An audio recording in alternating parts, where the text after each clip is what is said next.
வந்து நாங்கள் இந்த விடயங்களை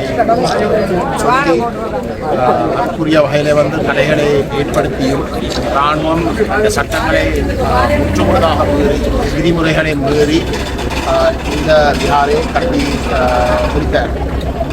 அந்த வகையில் இந்த விஹாரை கட்டப்பட்ட பிற்பாடு இந்த உரிமையாளர்களுடைய திரும்பவும் அவர்களுடைய வேண்டுகோளுக்கு இணங்க நாங்கள் ஒவ்வொரு பௌர்ணமி ஆண்டும் இந்த போராட்டங்களை வந்து செய்து கொண்டு வருகிறோம்.